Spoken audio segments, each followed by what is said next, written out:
ये हमारा सिद्धांत है, हम घर में घुस के मारेंगे.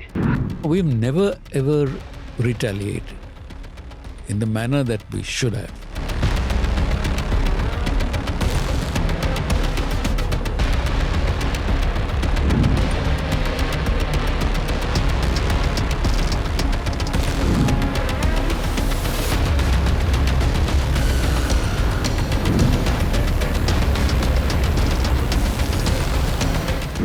How important are black ops, and especially with an India-Pakistan kind of relationship?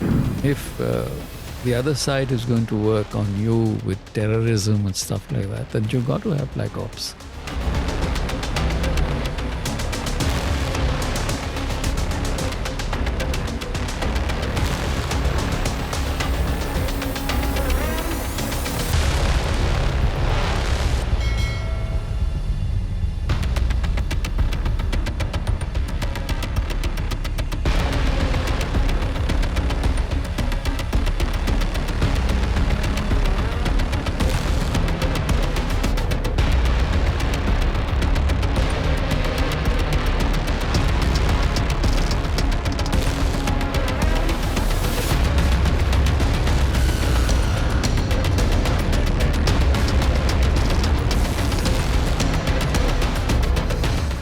I remember Mr. Raman saying, you were talking about your colleague, Mr. Raman saying that black ops was stopped by Mr. Gujral.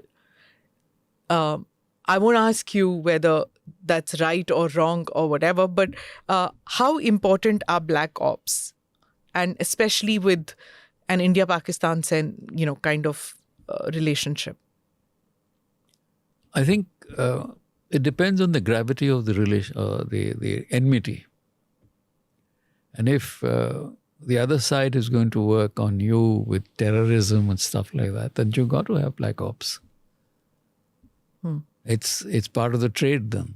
I had General VK Singh on the show, and he was talking about an organization that he had created. You know about that too, the TSD. And they conducted operations in many places. So I asked him, I said, I've heard that this was done outside India's borders, but black ops had stopped because that's what we had heard, that Mr. Gujral. So he responded, he quipped, and he said, Gujral saab ko gaye bade saal ho chuke the by then. Mm-hmm. And he said that was necessary to create post-26/11. Because it's necessary to hit the enemy in their... Absolutely right.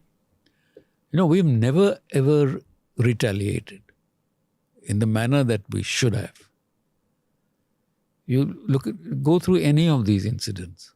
93, we had the Bombay bomb blast. What did we do? And we had those horrible incidents in Kashmir where the Kashmiri Hindu Pandits had to flee. We had the kidnapping of Mehbooba's sister. Huh. We had the killing of the Air Force squadron leader. What did we do in return? We later described Yasin Malik as a moderate. So if you're going to treat them like this, 2006 Bombay bomb blasts, train blasts, serial bombing, we did nothing. 2008, that horror of Mumbai, we did nothing. We declared Pakistan as a victim of terrorism. Remember? Yes. In Havana, I think, they had decided that they're also victims of terrorism. Naturally, they're going to enjoy all this. They'll step it up. There was also Sharm el-Sheikh, in which Balochistan. We accepted that we will talk about Balochistan was brought on the table after Sharm el-Sheikh. Yeah. Now, you tell me, it's fine if you were to say that we have not done it. I presume you mean that the political leadership doesn't take the decision to do what we saw later as the Balakot strike. Yeah. Maybe clandestinely we did with the TSD unit, but straight away there is talk that we do that, but we don't talk about it. We don't boast about it at the border. We do we do take No, like a unit to unit will do it. If a unit in Kashmir at the LOC, there has been a bombing or skirmish, 2 men gone here, sure enough there will be an attack because it has to be avenged. Yeah. Those kind of things happen. It never makes it to the papers. When you say that, so many instances where we didn't take any proactive move, does the RAW give intelligence to the political leadership that, hey, you got to take this move, you got to take a proactive step, otherwise they are galvanizing to do more? On occasions, yes. There is an input that that unless there is political messaging, political military messaging, this will continue. So we don't do it every time it happens, but there are assessments made and saying that this has to be done because the message must reach those who take decisions there.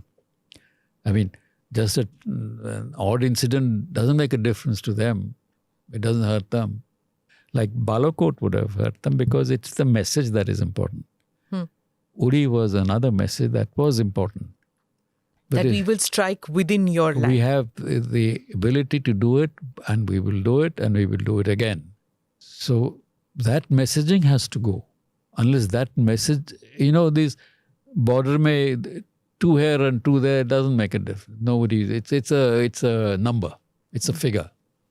2 died in a skirmish. Baat khatam ho gayi. But the political visible message is what has to be sent.